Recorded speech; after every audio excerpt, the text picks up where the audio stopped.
इतना दूर, यहाँ पुठिया में एक डिग्री कॉलेज नहीं मिलेगा आपको। अभी बाढ़ आ रहा है इलाके में, क्षेत्र में, अलग अलग क्षेत्र में, इनको कोई मतलब नहीं है। ये दिल्ली में बैठे हुए हैं, उनके क्षेत्र के लोग क्या हो रहा है उनको उससे कोई सरोकार नहीं। अब इन लोग की बातों पे आने वाले नहीं है। बी टीम का, बीजेपी को फायदा पहुंचाने का और किस तरह का जो ये करते थे वो भी उन लोग का जो है लोग समझ चुके हैं, उनकी बातों पे नहीं आने वाले हैं। तो इनके कानों के पर्दों को फाड़ने के लिए अख्तरुल ईमान साहब जो है ढोल बजा के उनके दरवाजे पर गए और जाकर जो है गठबंधन का ये किया। तो इस बार मुसलमान जो है बहुत ज़्यादा गुस्से में है, इलाके के लोग बहुत ज़्यादा गुस्से में है कि हम लोग जो है अब की बार बता देंगे कि हमारी पार्टी को, हमारे नेता को, हमारे कायद को, हमारे लीडर को इन्होंने गठबंधन में शामिल नहीं किया। इसका आने वाले विधानसभा 25 में 1 महीने के अंदर इलेक्शन होने वाला है। इनका सबक उनको यहाँ की जनता और यहाँ के लोग जो है सिखाने का काम करेंगे। यात्रा निकल कर अब मिथिलांचल में पहुँच चुकी है। यहाँ तो कह रहे लोग कि बीजेपी का फ़ायदा करना चाह रहे हैं, मिथिलांचल तो कम से कम छोड़ देते। कौन लोग कह रहे हैं ये बीजेपी को जो फ़ायदा हो रहा है? ये पुराना डायलॉग है। पहले लोग बोलते थे, जब अवैसी साहब 2015 और 20 विधानसभा चुनाव में यहाँ लड़े थे, तब लोग बोलते थे तो कुछ लोग समझ जाते थे या फिर उनकी बातों पे आ जाते थे। लेकिन आज 2025 का दौर है, लोग समझ चुके हैं कि असल में बीजेपी का बी टीम या बीजेपी को फ़ायदा कौन पहुंचा रहा है।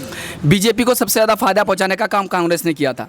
पिछले बार 2020 विधानसभा चुनाव में कांग्रेस ने 70 सीटों पर अपना कैंडिडेट उतारा था ज़बरदस्ती, जबकि वो 20 सीटों के लायक नहीं थे गठबंधन में। उन्होंने 70 सीट लिया, सिर्फ 19 सीटों पर जीते और 51 सीट में उन्होंने बीजेपी को जिताने का काम किया। तो बीजेपी को फ़ायदा कौन पहुँचा रहा है आप देख सकते हैं। आपको हम बता रहे हैं कि हमारे आसपास में एमआईएम ने जो है सीमांचल के अंदर पिछली विधानसभा चुनाव में 18 सीटों पे चुनाव लड़ी थी, 5 सीटों पे कामयाबी मिली। जिस विधानसभा में अभी हम लोग हैं, यहाँ पर एमआईएम का मौजूदा विधायक था, उनके कुछ गलतियों के कारण जो है हार का सामना करना पड़ा, लेकिन यहाँ बीजेपी नहीं जीता तो कौन? कांग्रेस जीता। तो एमआईएम जहाँ भी लड़ी है, आप दूसरे विधानसभा में भी जाके देख लीजिए, एमआईएम जहाँ भी लड़ी है या तो एमआईएम जीती है और नहीं तो महागठबंधन जीता है, बीजेपी नहीं जीता है। तो ये सब पुराना डायलॉग है और लोग समझ चुके हैं। अब उन लोग की बातों पे नहीं आने वाले हैं।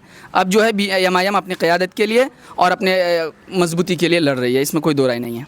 ओवैसी की न्याय यात्रा को लेकर कांग्रेस के कुछ लोगों का कहना, या कई लोगों ने ये कहा है कि 200 रुपये का पेट्रोल और 200 रुपये जेब में डाल दिए तो भीड़ बड़ी इकट्ठा कर ली है। तो कह रहे हैं कि ऐसे तो हम भी आपके लिए हज़ारों लोगों की भीड़ इकट्ठा कर सकते हैं। तो कितना सही है? अब देखिए, बात यह है कि जो लोग ये इल्ज़ाम लगा रहे हैं उनको ये समझ जाना चाहिए कि ऑल इंडिया मजलिस इत्तेहादुल मुस्लिमीन के जो नेता हैं या उनकी सरकार, उनकी पार्टी कभी सरकार में नहीं रही, कभी सत्ता में नहीं रही है। इन्होंने कोई घोटाला नहीं किया है। जो घोटाले के पैसों से जो है वो किसी जनता को जो है 200-500 रुपये पकड़ा के अपने रैलियों में शामिल करते हैं। घोटाला किया है राष्ट्रीय जनता दल का जो प्रदेश राष्ट्रीय अध्यक्ष है लालू प्रसाद यादव, तेजस्वी जो अभी मुख्यमंत्री का चेहरा है महागठबंधन का, उनके बाप लालू प्रसाद यादव चारा चोरी किए थे। उनका बेटा ज़मीन घोटाला किया था। कांग्रेस पार्टी के जो इतने सारे लीडर थे, आप जानते हैं बखूबी कितने सारे घोटाले किए थे, पेपर लीक से लेकर बहुत सारे घोटाले जो उन्होंने उस दौर में किए थे। तो उन लोग घोटाला करके रखे हैं। वो लोग पब्लिक को पैसा देते हैं 500 रुपये, 1000 रुपये, 2000 रुपये, और एक दलालों की एक अलग टीम है, उनको जो है वो लोग लाखों रुपये दे के जो है इलाके में छोड़ते हैं इलेक्शन के टाइम, 4 रोज़ 5 रोज़ पहले।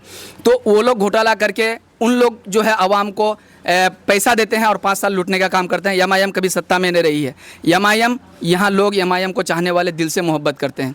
अभी आप कहीं पर भी सर्वे कर लीजिए या फिर जाके पूछ लीजिए कि भाई आप एमआईएम को क्यों वोट देना चाहते हैं, तो वो सीधा यही बोलेगा, हमको अवैसी साहब से मोहब्बत है, हमको अख्तरुल ईमान साहब से मोहब्बत है, हमको जो है एमआईएम की लीडरशिप से मोहब्बत है, हम एमआईएम के नेताओं से मोहब्बत करते हैं, जिस कारण हम एमआईएम को वोट देते हैं।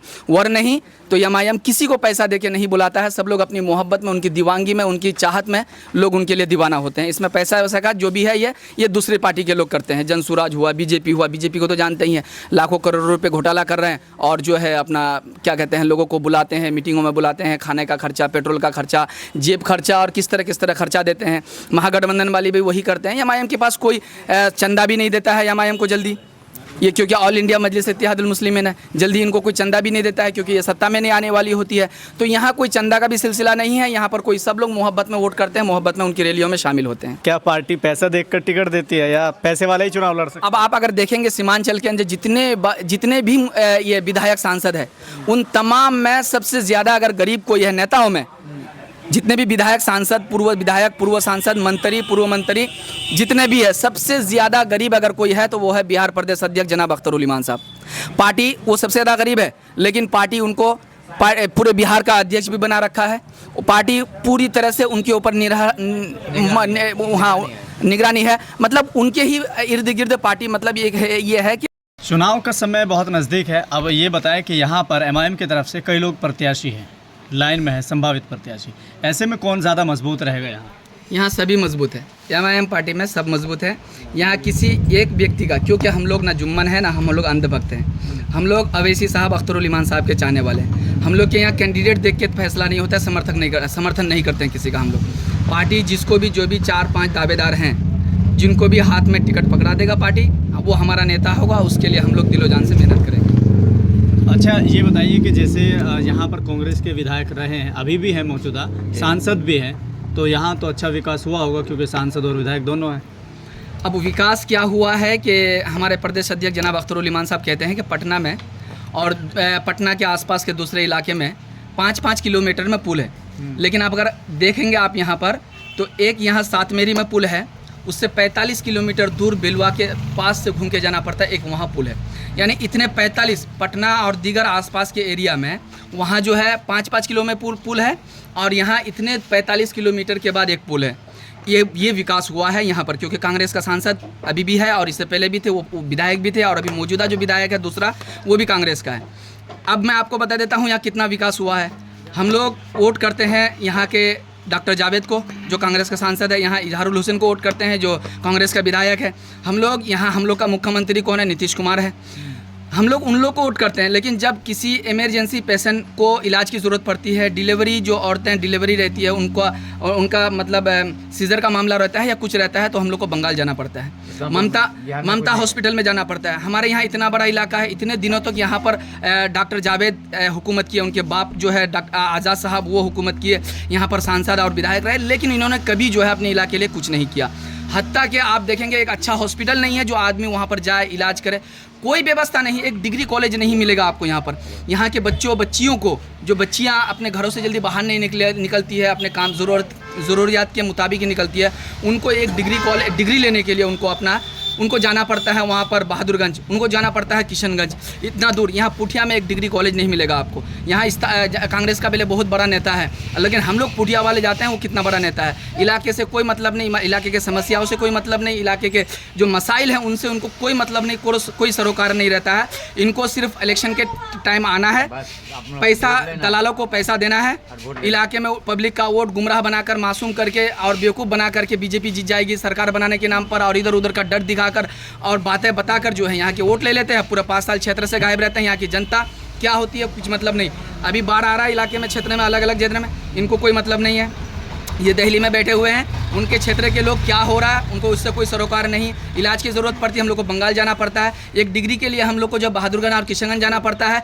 तो ये स्थिति है यहाँ पर सर, यहाँ पर ये स्थिति है कि यहाँ जो है विकास के नाम पर कुछ नहीं है, कोई कहीं पर आपको कुछ नज़र नहीं आएगा। बिजली चली जाती है, लोग एक कॉल नहीं कर सकता अपने सांसद और विधायक को, कहीं ट्रांसफार्मर ख़राब हो जाता है, कोई विधायक और सांसद उसको क्लियर नहीं कर सकता है। बल्कि आपके जो है हमारे एमआईएम के जो जिगर लेता है, या इलाके के जो थोड़ा अपना रसूख या फिर जनप्रतिनिधि है पंचायत स्तर पर, चाहे वो जिला परिषद हो या मुखिया हो, मेंबर हो, सरपंच हो, समिति हो, ये लोग उन समस्याओं को हल करते हैं बड़ी मुश्किल से, बड़े भाग दौड़ के बाद।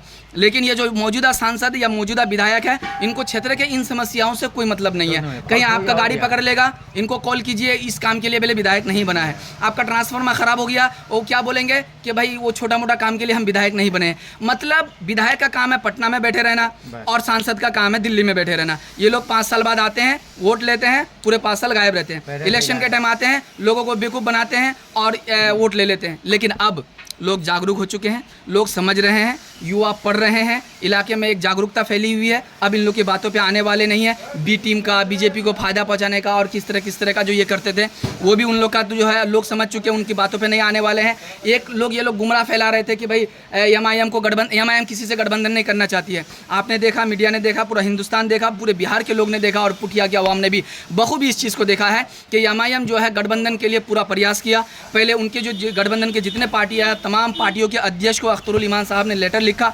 जब उन लोगों ने झूठ वहाँ पर बोलना शुरू किया तो इनके कानों के पर्दों को फाड़ने के लिए अख्तरुल ईमान साहब जो है ढोल बजा के उनके दरवाजे पर गए और जाकर जो है गठबंधन का ये किया। तो वो जो लोगों को बेवकूफ़ बनाते थे कि एमआईएम से किसी से गठबंधन नहीं करते एमआईएम, वो चीज़ भी जो है उन लोग का अब लोग जान चुकी है, जागरूक हो चुकी है, अब उनकी बातों पे भी नहीं आने वाले हैं। इसीलिए इसी गुस्से के मारे मुसलमान सोच रहा है कि हमारा कौन नेता है, हमारा कौन लीडर है, हमारा कायद कौन है।